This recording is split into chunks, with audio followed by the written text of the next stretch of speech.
Je me suis sentie libérée par la voile et derrière, ça faisait qu'aller mieux. Et j'ai vraiment pris plaisir à retourner travailler, ça m'a sauvée, je pense.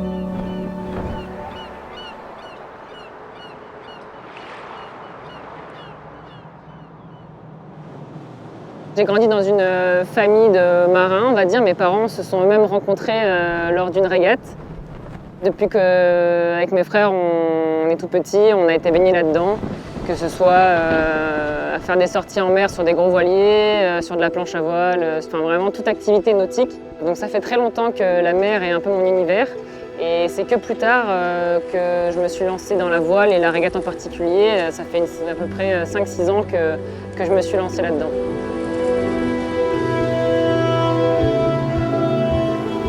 J'aimerais citer Victor Hugo. Il disait que la mer est un espace de rigueur et de liberté. Effectivement, ça demande de la rigueur, de l'engagement physique, du dépassement de soi. On déploie beaucoup d'énergie et en même temps, ce côté liberté, être au milieu d'un univers qu'on ne contrôle pas du tout et vraiment on se sent en parfaite osmose avec son bateau, le vent, les vagues. C'est une déconnexion totale.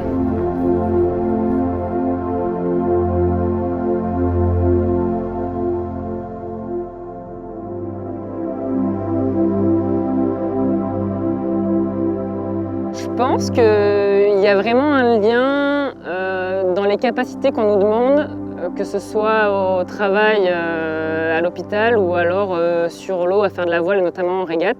Le travail, la répétition, le dépassement de soi, il y a vraiment un côté... voilà, il faut être concentré, il faut tout analyser et faire les choses correctement, que ce soit quand on fait une régate et qu'on tire des bords ou quand on prend en charge des patients. Il y a aussi un peu le côté gestion du stress. Des fois, la météo, elle n'est pas clémente. Il faut être concentré et puis garder son sang-froid quand les choses deviennent un peu plus compliquées.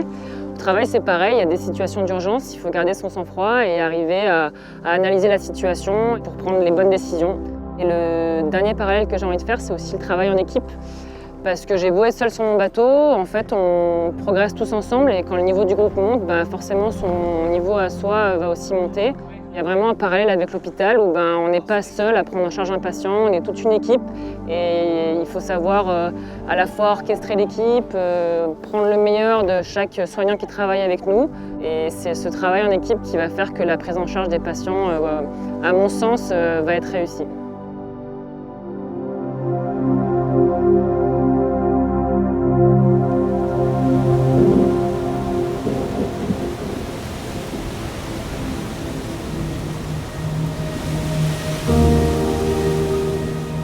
Les journées sont courtes et il fait froid, donc il faut être au top physiquement déjà.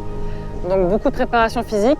Dès que les conditions le permettaient, un maximum sur l'eau, mais par rapport à l'été, on a quand même beaucoup moins de temps disponible en navigation sur l'eau. Et après, ça se préparait aussi en termes de logistique et un peu de préparation mentale, quoi. Donc ouais, il y avait du travail. En septembre dernier, où j'ai finalement gagné le championnat d'Europe Master. Quand on est passionné comme ça et qu'on a un peu la niaque, comme on dit dans le sud, on a envie d'aller plus loin. Et là, je pense que c'est vraiment une belle expérience d'aller se battre et d'aller représenter la France en Australie, quoi.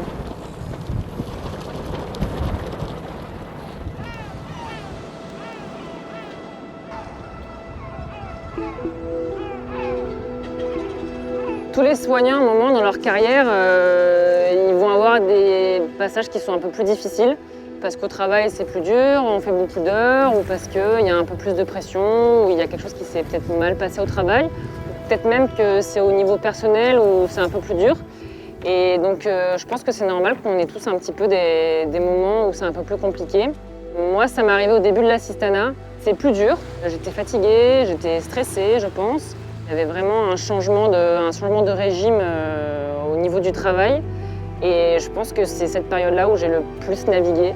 Ça faisait ma bouffée d'oxygène. J'allais me libérer l'esprit. Je me faisais une espèce d'hypnose active sur l'eau où en fait, on ne pense à rien d'autre. On est au milieu de la mer, on écoute le vent, on sent les vagues. Après ça, en fait, on se sent bien.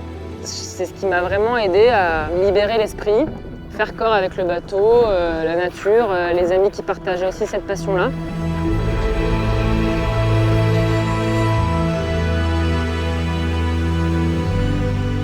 J'aimerais dire aux professionnels de santé qui eux aussi aimeraient se lancer comme ça dans une carrière sportive, amateur ou haut niveau, c'est d'y croire en fait.